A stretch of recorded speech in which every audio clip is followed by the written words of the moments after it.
13절까지입니다. 마태복음 9장 9절부터 13절입니다.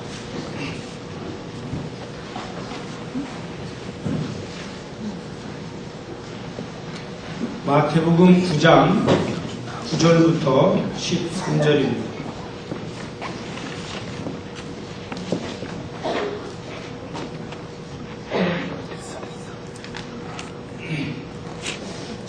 찾으셨으면 제가 봉독해 드립니다. 예수께서 거기서 떠나 지나가시다가 마태라는 사람이 세관에 앉은 것을 보시고 이르시되 나를 쫓으라 하시니 일어나 쫓으니라. 예수께서 마태의 집에서 앉아 음식을 잡수실 때에 많은 세리와 죄인들이 와서 예수와 그 제자들과 함께 앉았더니 바리새인들이 보고 그 제자들에게 이르되 어찌하여 너희 선생은 세리와 죄인들과 함께 잡수시느냐? 예수께서 들으시고 이르시되 건강한 자에게는 의원이 쓸데없고 병든 자에게라야 쓸데 있느니라. 너희는 가서 내가 긍휼을 원하고 제사를 원치 아니하노라 하신 뜻이 무엇인지 배우라. 내가 의인을 부르러 온 것이 아니요 죄인을 부르러 왔노라 하시니라. 네. 여러분 요한복음 1장 1절만 다시 한번 펴주시기를 바랍니다. 뭐 다 아시는 말씀이지만 요한복음 1장 1절에는 태초에 말씀이 계시니라. 이 말씀이 하나님과 함께 계셨으니 이 말씀은 곧 하나님이시니라. 사실은요, 제가 설교를 지난주에는 요한복음에 관한 설교를 했습니다. 그리고 요한복음 중에서 저희가 믿음 안에서 영적으로 반드시 풀고 이해하고 은혜를 받고 지나가야 될 부분이 있는데 그 말씀이 뭐냐면 태초에라는 표현입니다. 태초에, in the beginning. 그래서 이 태초에라고 하는 한 말씀을 이해하기 위해서 지금부터 3주 내지 4주를 같이 설교를 듣고 그리고 다시 태초에를 이해하게 될 겁니다. 왜 이 말씀이 성경에 나왔는가? 성도님들이 하나 아셔야 될 것은 말씀 한 구절을 이해하기 위하여, 말씀의 깊이를 이해하기 위하여 또 다른 말씀을 다 종합하고 다시 하나님의 의미를 묻고 그리고 그 말씀의 진리를 깨닫는 작업을 같이 해나가면서도 그러나 결코 매주가 단순히 이 말씀 하나를 이해하는 준비만은 아닙니다. 거기까지 도달하기까지 모든 사람이 다 과정을 거쳐야 되는데 저희가 그 과정을 함께 거치는 중입니다. 오늘은 이 마태를 부르시는 하나님 그 예수 그리스도 예수님이 마태를 부르시는 장면부터 말씀을 나누려고 하는데 말씀의 제목은 이렇게 정해봤어요. 마태에게 주신 예수님의 가르침과 하나님의 계시 그랬습니다. 자, 우리가 일단 이 본문 말씀에서 두세 가지를 하나 알아낼 수 있는 것은 하나님께서 마태라는 사람을 불렀습니다. 그런데 그 사람은 세관에 앉아있는 세리였습니다. 세리, 텍스 컬렉터였습니다. 여러분, 마태라는 사람은 유대인입니다. 그리고 세금을 걷어서 바치기는 당시의 유대를 지배하고 있던 로마의 세금을 바쳐야 됩니다. 그렇다면 마태라는 사람은 유대인으로서 같은 민족의 세금을 걷어서 본인 나라를 침략하고 있는 로마에게 세금을 걷어다가 주는 사람입니다. 일본이 한국을 침략할 때 한국 사람들에게 세금을 거두려면 일본 사람을 임명하면 안 됩니다. 일본 사람들은 임명받으면 한국을 뭘 알겠어요. 그래서 일본 사람들이 한국의 세금을 걷기 위해서는 한국 사람을 임명해야 됩니다. 그리고 그 한국 사람은 같은 민족의 집안에 뭐가 있는지 속속들이 파헤쳐서 가능한 한 세금을 많이 걷어다가 바치는 게 그의 의무입니다. 그 문제를 알고 있었기 때문에 당시 로마의 세금을 걷는 정책은 각 집집마다 얼마라고 정책을 내린 것이 아니고 세리의 월급은 얼마라고 정책을 내린 것이 아니고 어느 일정량의 세금은 네가 걷어서 바치고 나머지는 네가 먹어라. 그렇게 하되 그 바치는 양의 분량을 꽤 많이 내리는 겁니다. 그러면 이 임무를 맡은 사람은 수단과 방법을 가리지 않고 많이 걷는 거예요. 그래서 여러분, 저희는 이 문제를 누구보다도 잘 이해합니다. 캐나다 사람들은 제가 알기로 이해 못할 거예요. 미국 사람들도 잘 이해하지 못할 이 텍스 컬렉터의 문제를, 이 정서를 한국 사람들은 이해합니다. 그래서 일제시대 때 무슨 말이 있었냐면 일본 사람이 미운 것이 아니고 일본 사람에게 붙어서 한국 사람을 착취하는 사람이 더 밉다라는 말이 나온 겁니다. 그놈들을 죽여야 된다라고 나온 겁니다. 그런데 지금 이 마태라는 사람의 직업이 바로 어떤 사람이냐면 바로 그 세리랍니다. 이 세리의 특징은요, 한국 사람이 일본에게 임명받은 세관이라고 가정하면 두 가지의 문제를 가지고 있습니다. 하나가 뭐냐면 일본 사람들 앞에 절대 일본인이 될 수 없어요. 일본인들은 이용만 해먹다가 나중에 버려요. 본인도 그걸 알고 있어요. 그래서 나는 일본 사람은 아니지만 이미 같은 민족에게는 버림받은 존재입니다. 같은 민족이 너 세리하니 얼마나 수고 많니 들어와서 밥 먹으라는 사람이 아무도 없고 얼굴만 마주치면 저 나쁜 놈하고 피하는 겁니다.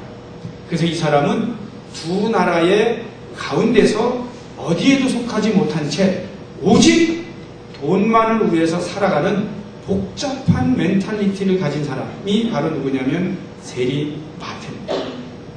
아시겠어요? 그런데 예수님이 그 사람을 부른 거예요. 너는 나를 따라오라. 이 세리 마태가 예수님을 따랐어요. 그런데 예수님 주위에 따라가 봤더니 놀라운 것은 이런 사람들이 많이 모여 있었습니다. 그리고 예수님이 세리를 부르면서 구태여 죄인이라는, 나는 건강한 사람에게 의원이 쓸데없이 병든 자에게 있는데 나는 죄인을 부르러 왔다 하면서 당시의 세리는 죄인 취급받고 있다고 하는 것을 예수님도 인정합니다. 지금 세리는 엄격히 말하면 버려진 존재처럼 오직 자기만을 위해서, 그리고 사회적으로도 개인적으로도 죄인이라는 이름으로 살아가고 있는 사람입니다. 예수님이 그 사람을 부른 것입니다. 그런데 중요한 것이 뭐냐면 그분이 마태복음을 쓴 사람입니다. 세리로 부름을 받았어요. 그런데 그분이 어떤 은혜를 어떻게 받았는지 예수님을 따라다니면서 엄청난 변화를 겪은 겁니다.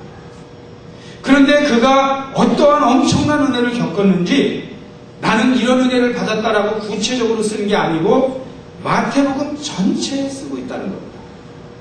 그래서 오늘은 짧은 시간이지만 마태복음 전체에 마태가 받은 은혜, 그래서 불타는 심정으로 복음을 증거하고 있는 그 핵심의 내용이 무엇인가 하는 것을 우리가 오늘 말씀을 통해서 은혜를 받는 것입니다. 오늘 제가 우리 청년들에게 축복을 했어요. 왜냐하면 한 사람에게 내려지는 엄청난 은혜는 자격이 없어 보이던 그 사람, 미움의 대상이던 그 사람, 배신자 같던 그 사람이 한 사람이 변하니까 2000년 동안 마태복음이 오늘날 우리에게 전달되는 엄청난 위력을 가진 능력의 종으로 변했다는 겁니다. 사람의 변화는요, 그만큼 무서워요. 그래서 우리는 끊임없이 사람을 변화시키고 사람을 양육하고 사람을 축복하는 것이 우리 기독교요, 예수님의 의지요, 하나님의 살아있는 것입니다. 우리가 그것을 믿으시기를 축복합니다. 지금 이 가운데도 누구나가 은혜를 받으면 엄청난 변화가 일어납니다. 죄송합니다.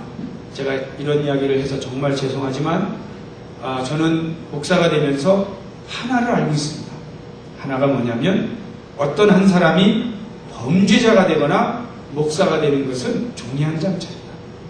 하나님의 은혜를 받았으면 그 사람이 목사도 될 수 있지만 은혜를 받지 못하면 범죄자가 될 수 있어요. 왜냐하면 바로 그게 저거든요. 저는 범죄에 대한 열망도 있었고요. 어떻게 하면 범죄를 하고 기왕이면 멋있게 죽을까 하고 그 범죄자들의 이야기, 그러니까 그 깡패들의 이야기. 그래서 저보고 그때 당시에는 당신은 가장 감동적으로 읽은 책이 뭐냐 그러면 김두한 깡패 이야기였어요. 거기에 나오는 주인공들의 이름을 다 외우고 그들의 막 그 의리와 자르고 죽이고 싸우는 이야기들이 멋있었어요. 감옥에 가는 이야기들이 있어요.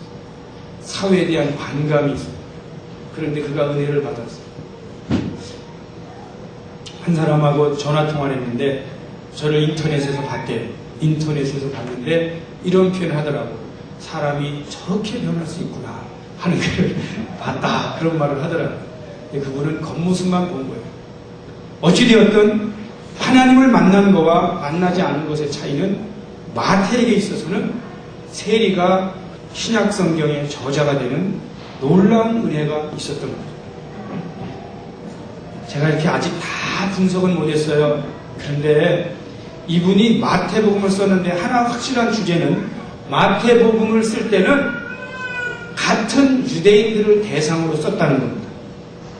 자, 이게 무슨 얘기냐면 이분이 다시 한번 일본 사람의 앞잡이로 한국 사람에게 세금을 걷어냈지만 그 입장에서 보면 우리의 문제가 뭔가를 자기 나름대로 본 거예요. 이해하시면 좋겠어요.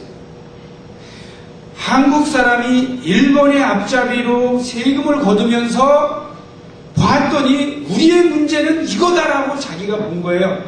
그리고 변화받고 나서는 반성의 차원으로, 회개의 차원으로 다시 우리의 민족에게 선교사로 가는 겁니다. 배반했던 그들, 세금을 걷어내기 위해 했던 그들에게 자기가 이제는 애통하는 심정으로 내 살이요, 내 피요, 내 형제요, 내 운명처럼 그들에게 마태는 다가갔어요. 그리고 그들에게 오늘날 마태복음을 남깁니다. 마태복음이 왜 유대인들 위해서 썼나 하면요, 마태복음에는 족보가 하나 나옵니다.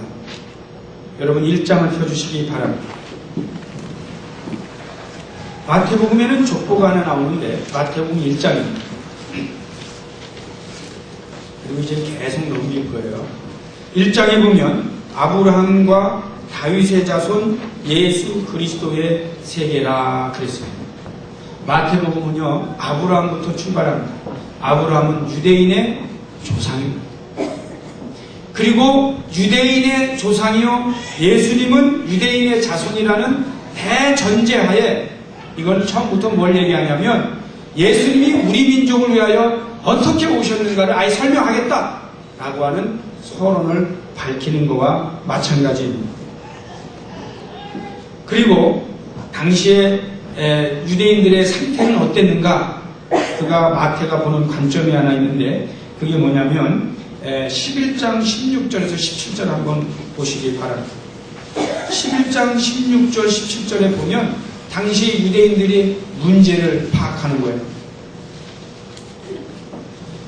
마태복음 11장 16절 17절에 뭐라고 나와 있냐면 이 세대를 무엇으로 비유할꼬?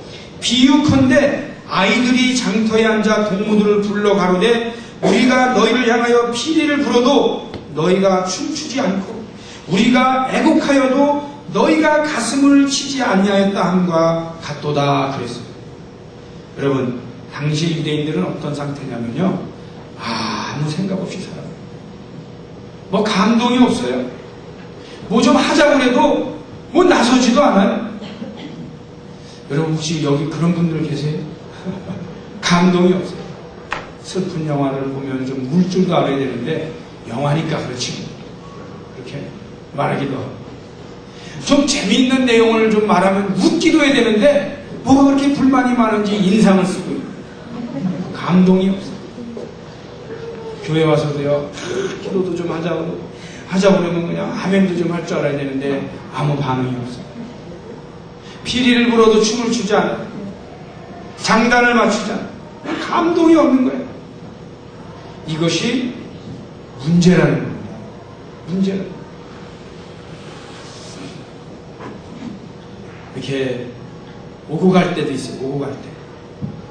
남녀 간의 관계도 좀 그런 게 필요해요. 고마울 땐 고맙습니다. 그러는 것도 좀 있어야 되는데 그건 말이 없어요. 감동이 없어요.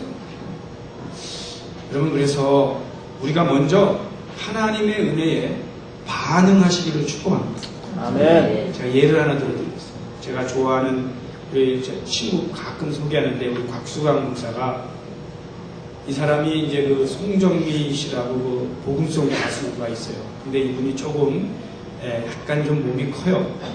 그런데 이게 찬양을 많이 하고 투어를 많이 하다 보니까 이거 결혼을 오래 했는데도 아기를 잘 못 갖는 거예요. 그래서 저는 또 그 분야는 좀 알아서 제가 몇 가지 가르쳐줘요. 아니면 이렇게 늘 가르쳐주는데도 저를 너무 우습게 하는 거예요. 그래서 제 말을 잘 안 듣더니 결국 낳긴 낳지만 딸을 낳습니다만, 죄송합니다. 여러분이 이렇게 그 반응을 하나 못하나 제가 농담을 좀 해보는데, 중요한 것은 그런데 어느 날 아기를 낳은 거예요. 그 아기 이름이 오늘 도를 하는 아기하고 이름이 같아요. 그런데 이 아기 낳는데 이 양반은 또 약간 몸집이 사람도 큰데 심정은 어린아이 같아. 그 아기 사진을 모든 어려서부터 크는 활동 사진을 다 넣고 다니면서 세계 어디서 저를 만나도 그걸 펴놓고 보라고 했는 거예요. 근데 여러분, 자기 아빠가 너무 예쁘죠. 너무 예쁘자도 저에게 무슨 감동이 있겠어요. 속으로 지 딸만 이쁜가 그러지 뭐 무슨 감동이 있겠어요. 그래도 그냥 너무 예쁘다 그랬는데 예쁘죠 하다가 예화를 하나 들더라고요. 저를 자기를 너무 감동했고 그날 뭐 하루 종일 안 먹어도 감사했대. 이게 뭐냐고 그랬더니 이 낳고 났는데 지은아 까꿍하고도 이게 반응을 안 하다가 어느 날 한번 싹 반응을 하더래요. 그때 자기가 까무러칠 뻔했대. 너무 이뻐가지고. 근데요, 이 반응을 한다는 게요, 얼마나 귀한 줄 아세요? 어린아이가 자고 있다가 혹은 누워있다 아프다가 말을 못하다가 말을 하는 거. 이 반응을 한다고 하는 것은 그 위에 계신 분을 너무 기쁘게 만드는 거예요.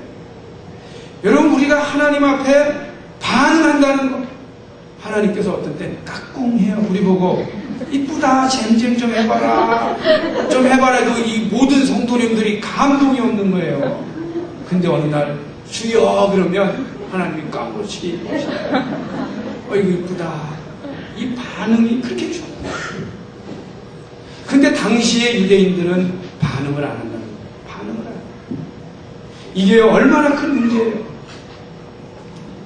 그런가 하면은 이들이 13장 10절을 한번 보겠습니다. 마태복음 13장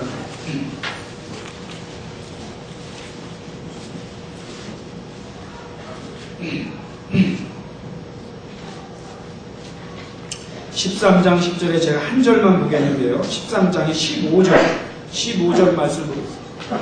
이 백성들의 마음이 완악하여져서 그 귀는 듣기에 둔하고 눈은 감았으니 이는 눈으로 보고 귀로 듣고 마음으로 깨닫아 돌이켜 내게 고침을 받을까 두려워한다. 그랬어요. 이게 또 어떤 거냐면요. 눈은 떴는데 못 보는 거예요. 귀는 있는데도 못 듣는 거예요. 영적으로 어두움에 빠졌습니다. 영적으로 어두움에 못 알아듣는다. 혹시 여러분 이 말 잘 아세요? 못 알아듣는다. 아무리 얘기해도 못 알아듣는다. 제가요, 그렇게 하지 말라 라고 얘기해 줬어요. 어느 성도님에게. 근데 못 알아듣고 한사코 하는 거예요. 좀 할 수 없지. 근데 그게 자신과 주위 가족과 후손들에게 어떤 영향을 미치는지 목회자들은 영적으로 보는 눈이 있습니다. 그래서 제가 한마디 하는 겁니다.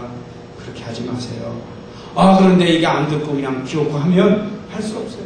그럼 제가 속으로 어떤 생각하냐면, 아, 못 알아듣는구나. 지금은 마음이 장님이 되고 저를 어찌하면 그냥 기다려요. 그리고 돌아다니고 다 깨달을 때까지 기다려요. 지금 우리가 하나님 앞에 마음이 어두워질 때가 있어요. 마음이 어두워지면 보이질 않아요. 들리질 않아요. 그런데 지금 유대인들의 상태가 어떠냐면 일본이 들어와서 우리를 침략했는데도 불구하고 그게 비극인지 희극인지 뭘 해야 되는지 모르는 거예요. 그리고 그냥 한 끼 먹고 살면 모든 게 해결되려니 그렇게 사는 거예요. 이게 얼마나 큰 문제인지 제가 볼 때는요, 마태가 세금을 걷어가면서도 답답했을 거예요. 아니, 같은 민족에게 세금을 걷어가면서 왜 이렇게 멍청한가? 자기가 얼마나 답답했으면 다시 자기 국민을 깨우러 선교사로 갔겠어요. 여기서 선교사로 갔다는 건 자기 국민을 향하여 삶을 바쳤다, 그런 뜻입니다. 보면 알아요. 우리의 문제는 우리가 보면 더 잘할 수가 있어요. 그런데 마태가 볼 때 온 국민이 다 병이 나고 있어요. 제가 여기서 설교에 넣지는 않았는데 제가 이걸 첨가하려고 그러는데 떠오르는 문구가 하나 있습니다.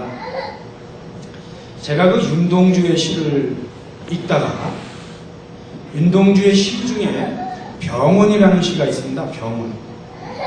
근데 그 병원의 시의 내용이 뭐냐면 자기가 어떤 사람이 너무나 몸이 아파서 문제가 생겨서 병원에 갑니다. 그런데 병원에 갔더니 의사는 병이 없다고 그러더라. 그런 내용이에요, 시가. 늙은 의사는, 나이 먹은 의사는 젊은이들에게 병이 없다 그런다 라는 게 그 내용의 시입니다. 아주 요약하면. 근데 그게 뭘 의미하냐면요, 윤동주 청년이 23세에서 5세 된 청년이 봤더니 국가 전체가 병이 드는 거예요. 깨어있지를 못하는 거예요. 어둠 가운데 잠을 자고 있는 거야. 이렇기 때문에 국가가 먹히지. 이렇기 때문에 침략을 당하지. 그리고 병 들었는데 그걸 가지고 병 들었다고 병원에 갔더니 병원에서는 병이 없다. 그러면서 윤동주가 그 시를 쓰고 얼마 후에 자기 나름대로 민족을 깨우고 자기 나름대로 어떻게 해서라도 지성인들을 깨우려고 노력하다가 일본 경찰에게 잡혀서 형무소에서 죽는 겁니다. 그런데 중요한 문제가 뭐예요? 병이 없다. 문제가 없다고 본인들이 스스로 하나님과의 관계에서 장님이 되어 있다고 하는 사실입니다. 그걸 누가 봤어요? 자기가 한 발짝 밖에 나가 봤더니 우리 민족이 병이 들은 거예요. 우리 민족이 자고 있는 거예요. 특히 하나님 앞에서. 그리고 그걸 깨울까봐 오히려 두려워하고 있는 거예요. 지난번에 우리가 키에르케가르의 내용이나 윤동주나 세리 마태가 보는 것이 공통점이 있습니다. 하나님 앞에 자고 있고 깨어있지 못하면 흉한 병이 들어있는 거예요. 그런데 그 병을 고치려고 하지 않아요. 오히려 고치는 것을 두려워해요. 지금 유대민족은 그러한 상태에 있다고 하는 것을 지금 세리 마태가 보고 우리 민족이 깨어야 된다 하고 마태복음을 쓰고 있다 하는 것입니다. 그리고요, 이분들이 약간 종교적인 사람들이 문제가 있다 하는 타락한 모습을 하나 보여주고 있는데 그게 뭐냐면 16장 4절입니다. 마태복음 16장 4절 한번 봐주시기 바랍니다.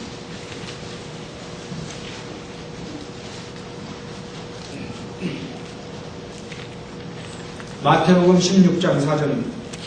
거기에 보면 악하고 음란한 세대가 표적을 구하나 요나의 표적밖에는 보여줄 표적이 없느니라 하시고 저희를 떠나가시다. 그렇게 표현했습니다. 저를 봐주세요.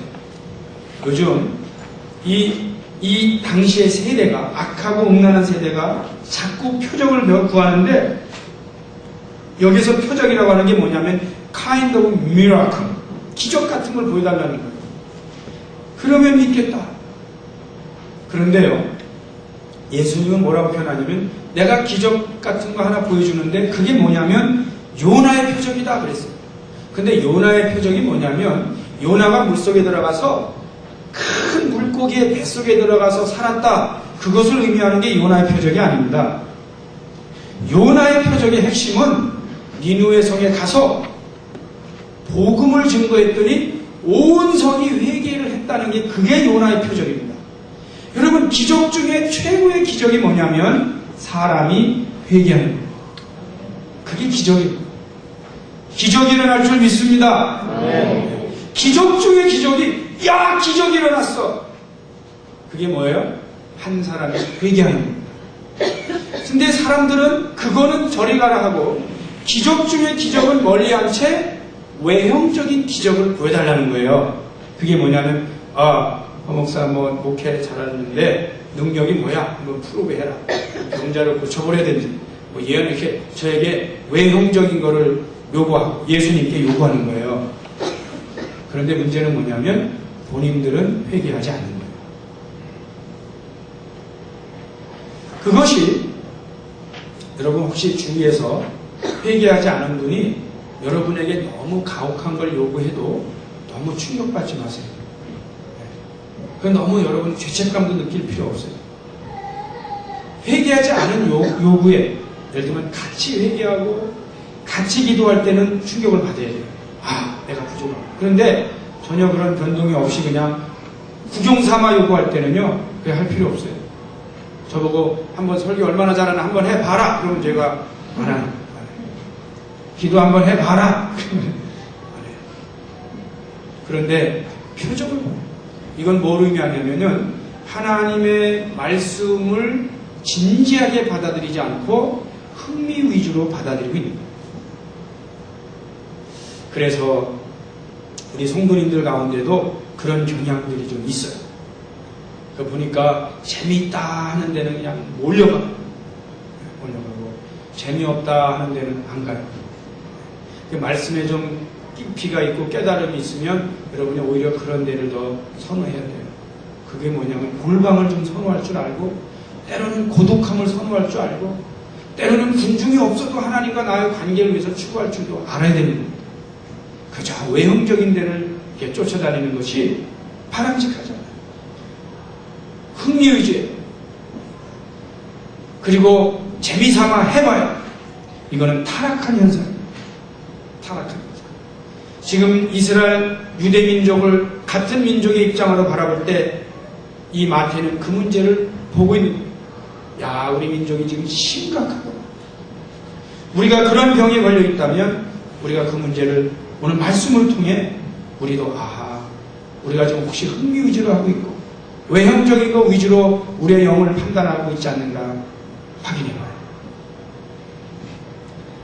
예수님께서 근본적인 문제를 해결해 줄 것에 관하여 이 세례 요한을 통해서 선언하고 있습니다. 그 선언을 먼저 들으면 3장, 마태복음 3장을 보시겠습니다. 마태복음 3장. 마태복음 3장입니다.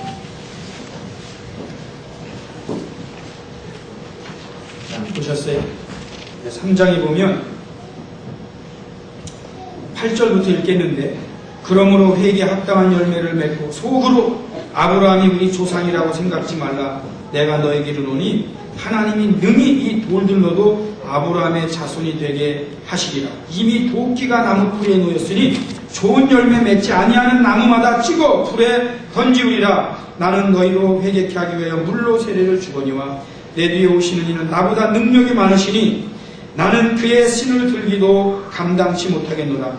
그는 성령과 불로 너에게 세례를 주실 것이요 손에 키를 들고 자기의 타작마당을 정하게 하사 알곡은 모아 혹간에 들이고 쭉정이는 꺼지지 않는 불에 태우시리라. 아멘. 예수님이 오시면은 어떤 분 앞으로는요, 예수님이 오시면 이런 문제 절대 허용하지 않고 구분이 된다는 것을 이 세례 요한을 통하여 예언하는 겁니다. 예수님이 오시면 이제는 근본적인 문제가 변화가 일어날 겁니다. 자, 우리가요 예수님을 믿으면 근본적인 변화가 일어납니다. 예수님을 잘 믿어요. 아멘. 흥미위주로 믿으면 안 돼요. 예수님을 잘 믿으면 근본적인 변화가 일어납니다. 그리고 거기에는 심판이 있습니다. 알곡과 쭉정이를 구분한다 했습니다. 그래서 우리 모든 성도님들이 다 알곡이 되시기를 축복합니다. 구태여 유다가 될 필요가 없어요. 구태여 유다가 될 필요가 없어요. 근데 어떤 신자는 그렇게 말하더라고요. 어쨌든 예수님의 12제자 중에 유다가 있었기 때문에 하나님의 역사가 이루어졌으니까 나는 유다의 역할을 하겠다. 그런데 제가 그렇게 말해줬어요. 뭐 누구나 당신이 결심 안 해도 유다 많다. 그러니까 구태여 유다 하지 말고 기왕이면 12제자 해라. 당신이 구태여 그렇게 말 안 해도 유다는 세상에 많이 깔려있어요. 뭐 깔려있는데 자기가 또 결심까지 해서 유다를 하려고 그러는지 참 특이합니다. 예수님께서 유대인들에게 하시는 말씀을 조금 빨리 진행하겠습니다. 14장의 말씀을 보시겠습니다. 14장에 있는 말씀 중에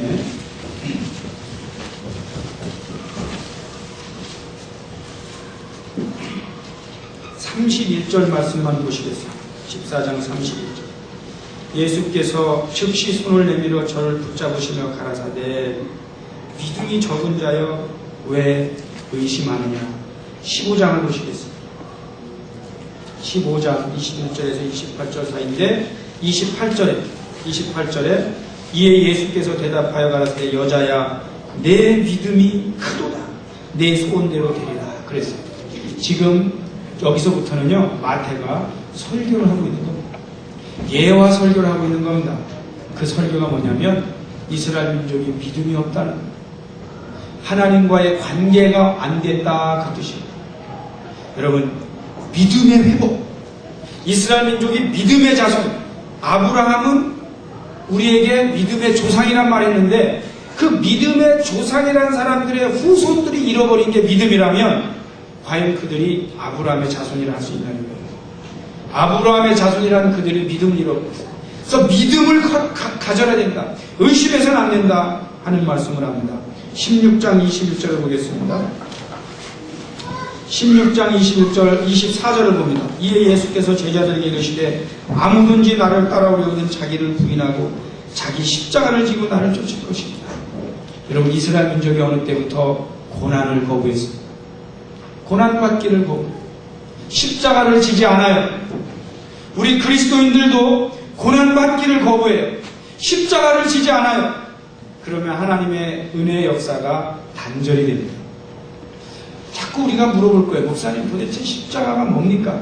예수님 때문에 함께 고난받으면서도 기뻐하면서도 사명 감당하는 게 십자가예요. 그런데 어떤 분은 내가 예수 믿어가면서 왜 그런 일을 당해야 되나 막 따지기도 하고 나는 아니라고 그러고 도망가기도 하는데 그런 신앙에는 하나님의 역사가 중간에 단절이 됩니다. 그래서 늘 기도할 때마다 하나님 내가 십자가 지고 가게 해주옵소서. 예수 십자가, 가능하면 큰 십자가 하나님 앞에 지워요. 그렇게 기도하는 게 오히려 복이에요. 근데 어느 날부터 이스라엘 민족이 십자가를 지지 않아요. 제가 한국에 가면은요 이 설교를 가끔 합니다. 여러분들에게도 같이 하는데 이제 한국 사람들이 3D 현상이 나타났다 그러면서 제일 많이 지금 문제가 뭐냐면 힘든 일을 안 하려고 그런다 그런 말 있잖아요. 손에. 그래서 뭐라 그래요? 직업이 없는 사람이 너무 많아요. 한국 가면은. 이제 그분들을 실업자 또는 실업가라고 그러더라고요. 그런데 그렇게 실업가들이 많은데 직장 구하는 데 가잖아요. 그러면 사람 구한다는 게 가득 붙어 있어요. 근데 그게 다 뭐냐면은 일하는 거예요. 공장에서 일하는 건데 알고 봤더니 일은 그런 건 안 하겠다. 그러니까 다 좋은 것만 찾으니까 비록 놀아도 내가 기름복은 안 입겠다. 뭐 이런 자세라는 거예요. 언제부터 고생을 안 하려고 그러는데. 근데 우리 민족이 뭐로 컸어요 여기껏? 고생하면서 컸잖아요. 근데 이게 똑같이요 교회에도 들어왔더라고요. 교회도요 초기에 이 교회를 세우던 분들은 전부 십자가 지던 분들이거든요. 근데 오늘날 교회에 앉아있는 분들은 내가 교회를 떠나면 떠날지 십자가는 질 수 없다는 거예요. 비록 내가 복은 못 받아도 십자가는 안 지겠다. 이런 자세라는 거예요. 일을 안 하겠다 이거예요. 이게 큰 문제. 근데 이게 당시에 세리마태가 이걸 지적합니다. 그러니 나라를 뺏기지. 그러니 우리가 정신없고 장님이 되지. 그 다음에 18장을 한번 보시겠습니다. 18장.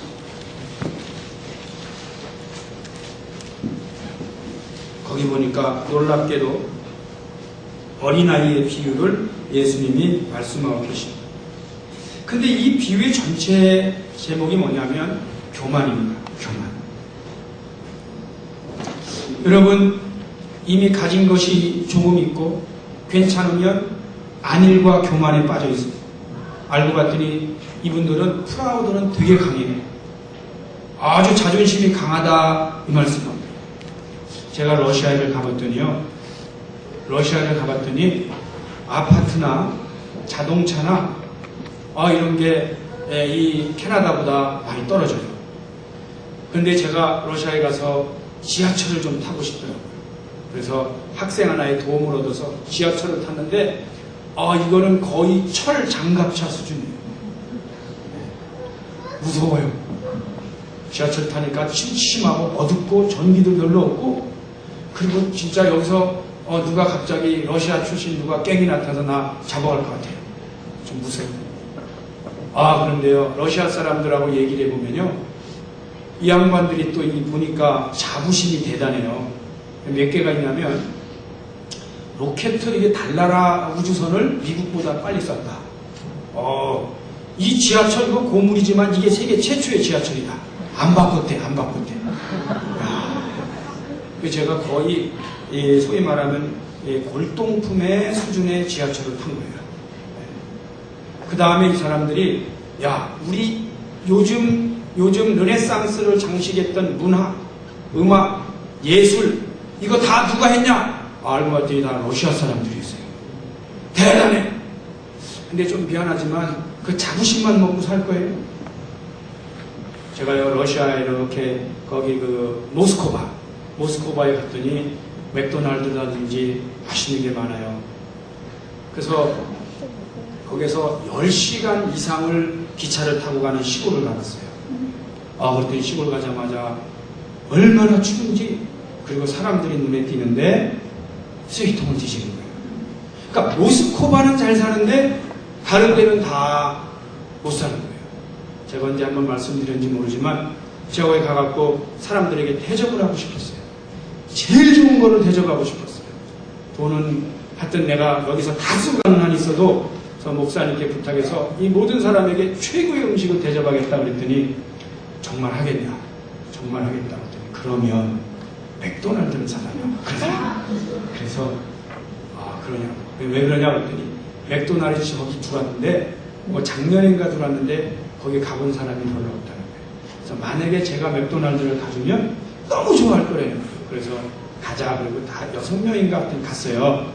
갔는데 막 먹는데요.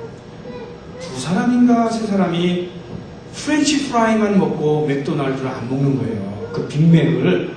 그래서 제가 물어봤어요. 이걸 왜 안 먹냐 그랬더니 나는 오늘 맥도날드를 처음 왔는데 이걸 집에 싸가려고. 가족들에게 맥도날드가 이거다라고 해야 되는데, 그래서 자기가 이거 안 먹겠다고 한사. 그래서 제가 그러면 하나 더 사줄 테니까 먹으라고 했더니 그걸 또 사양한다. 이거는 족하다 그러고 프렌치 프라이스 다 안 먹고 맥도날드를 결국 싸가더라고요. 처음 한대. 그러니까 그런데 그래도 그분들이요 자부심은 있어갖고 자존심을 먹고 사는 거고. 그런데 유대인들도 좀 그래요. 침략은 당했지만 하나님 앞에 우리는 하나님의 백성이다. 그런데 그거하고 그게 뭐가 그렇게 중요해요? 회개하지 않아요. 엄청난 역사가 일어나지 않아요. 그냥 마지막까지 죽어도 자존심 먹다 죽겠다 이런 뜻이에요. 그래 다 죽죠. 다 죽죠. 자, 결론을 내리겠습니다. 제가 다 내릴 수는 없지만 가장 중요한 게 뭐냐면 2가지만 이야기를 하겠는데, 마태복음에서 깨어있으라는 표현을 2번 합니다. 깨어있습니다. 우리가 지금 정신 바짝 차리지 않으면 다 죽는다는 뜻이 사탄의 먹이가 되는 거예요. 깨어있어요. 우리 성도님 여러분, 깨어 있으시기를 축복합니다. 네. 자존심만 먹고 살지 마세요. 네? 과거만 먹고 살지 마세요. 지금 현재 니느웨 성에 요나를 통해 회개하는 이 기적이 일어나야 됩니다. 그리고 마지막으로 계속해서 회개를 하죠. 그러면서 마태복음이 뭐로 끝나는지 아세요? 28장을 가주세요. 마태복음 28장. 마태복음 19절부터 20절입니다. 너희는 가서 모든 족속으로 제자를 삼아 아버지와 아들과 성령의 이름으로 세례를 주고 내가 너에게 분부한 모든 것을 가르쳐 지키게 하라. 볼지어다 내가 세상 끝날까지 너희와 항상 함께 있으리라 하십니다. 잘 봐주시고 결론을 내리겠습니다. 첫째는요, 마태복음에서 이스라엘 전체의 사명을 다시 회복시켜주세요. 그게 뭐냐면 세계로 나가서 복음을 증가하는 거예요. 근데 뭐가 문제죠? 이 사명을 듣고 있는 사람의 숫자는 12에 불과해요. 무슨 말씀이에요? 깨어있는 숫자가 너무 작아요. 민족이 다 자고 있어요. 그때 불과 몇 명 안 되는 그들에게 예수님이 이 사명을 주셨고 그 불과 몇 명 안 되는 그들이 나가서 오늘날 복음을 전하면서 전 세계가 예수 안에서 깨어나고 있는 겁니다. 그게 뭐예요? 기독교입니다. 여러분 세계 지도를 놓고 보세요. 기독교가 들어가는 곳은 깨어있게 되어 있습니다. 문명이 살아나고요. 사람들이 깨어있게 되어 있어요. 기독교가 들어가요. 이 작업을 소명을 우리들에게 줍니다. 저는 오늘도 말씀의 교회가 몇 명이냐를 더 중요하게 여기지 않고 누가 이 말씀을 듣고 가느냐가 더 중요합니다. 왜냐하면 저희는 최소한 12제자보다 훨씬 많은 숫자가 있어요. 청년까지 표현하면 20배예요, 20배. 네? 그 정도의 많은 어린이까지 포함하면 그 정도는 될 거예요. 그런데 그 작은 숫자에게라도 이 사명을 맡기고 감당하면 세계는 깨어납니다. 사명을 회복하는 게 그렇게 중요합니다. 회개하고 사명을 회복하는 것이 그토록 소중합니다. 우리 한번 하나님께 잠깐 기도하는 시간을 갖겠습니다.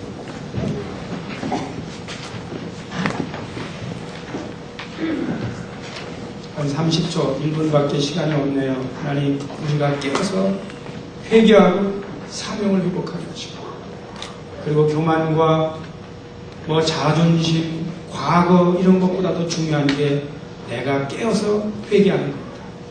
그 문제를 우리가 한번 마음으로 믿음으로 정리하시기를 축복합니다. 기도하겠습니다. 하나님 아버지 감사합니다. 하나님 아버지 감사합니다. 우리들에게 은혜를 허락하셔서 말씀으로 우리를 깨우시고 하나님의 역사 가운데 하나님의 은혜를 이루어나갈 수 있는 정리되도록 은혜의 은혜를 더하여 주옵소서. 은혜의 은혜를 더하여 주옵소서. 하나님 역사하여 주옵소서. 모든 걸 주께 맡기고 하나님 함께하여 주옵소서. 우리 가운데 한 사람 세리와 같은 변화가 일어나게 하시고 우리 가운데 한 사람 마태복음을 남기는 인물이 나오게 하시고 우리 가운데 죄인이라고 지명받았던 그 사람이 사도로 바뀌는 역사가 일어나고 하나님 축복해 주옵소서.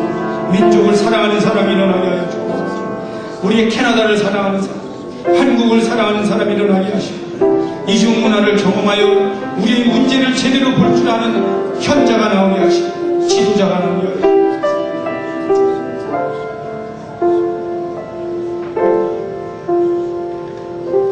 하나님 아버지 감사합니다. 우리들에게 세리의 엄청난 변화와 세리의 엄청난 하나님의 계시의 말씀을 우리에게 들려주셔서 감사드립니다. 우리가 이 말씀을 붙들고 하나님과 우리 사이에 회개와 깨어짐과 사명을 감당하는 역사가 일어나게 하여 주옵소서. 예수 그리스도 이름으로 기도드리옵나이다. 아멘.